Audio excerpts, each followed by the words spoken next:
So, magandang gabi mga kabless, no? So, ngayon lang tayo ulit nakapag-upload ng ating video, no? Kaya tagal-tagal ko rin hindi nakapag-update. So, dito tayo ngayon mga kabless, no? Trabaho ulit. So, pang 8 taon ko na dito yan sa Korea mga kabless, no? So, kahit masama pakiramdam ko yung mga kabless, pumasok pa lang kasi siyempre matindi yung pagkailangan natin ngayon mga kabless, no? O, tara mga kabless, samahan nyo ako mga kabless.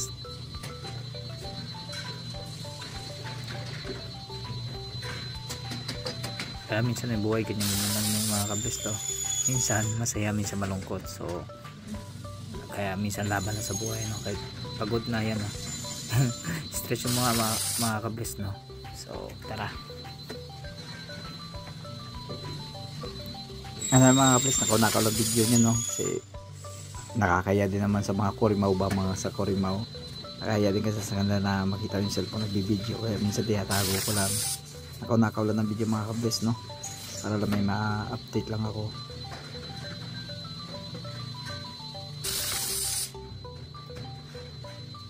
And then mga kabless, dyan lang muna ako kasi hindi ako makapag-video sa machine kasi may kalaban doon, may Korimaw. Ayan mga kabless. Ayan na, video nilapit ko ng mga kabless yung pag-video, no? So ano po yung mga kabless, yung daanan ng ruler ba, sa baga gulong ng bintana ba, kung magbukas ka ba para mag-slide siya. Simple lang yan pero nakaw video rin yung mga kabless, kaya hindi masyadong kagandahan yung video natin kasi ano lang, wala tayo cameraman, no? Kasi kanya-kanya kami dito, kanya-kanya ng pisto sa trabaho mga kabless, no? Minsan nakaka-stress yung mga ugali ng mga Korimaw, no? So kaya minsan may time na bad trip ka, may time na inis ka, pero tiyaga lang, no? Tiyaga lang tayo kasi hindi rin natin mahanap sa Pilipinas yung kinikita natin dito. Kahit minsan nakaka-stress pero go lang ng go, laban sa buhay mga kabless, no?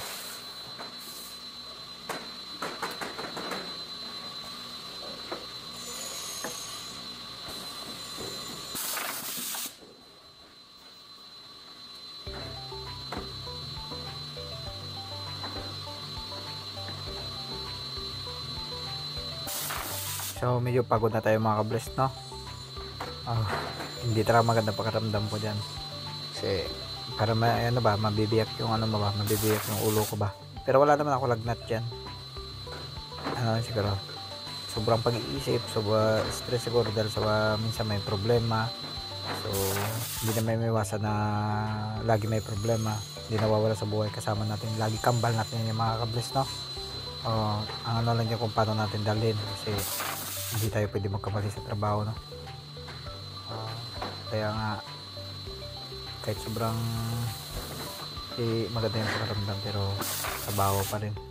Alam ng mga OFW yan, kahit masama ang pakiramdam, pasok lang ng pasok hanggat kaya tumayo para lang sa para sa pangangailangan dahil sa pangarap mo sa buhay.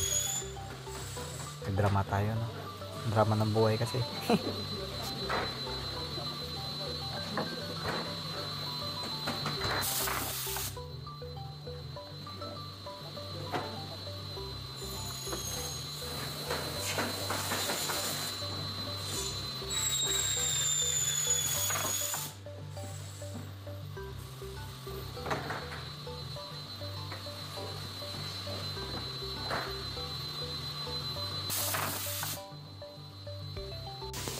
Ayun mga kabless, no? Uwian na. Makapagpahinga din naman sa mga ang pakiramdam. Thanks for watching mga kabless. Bye bye. God bless all.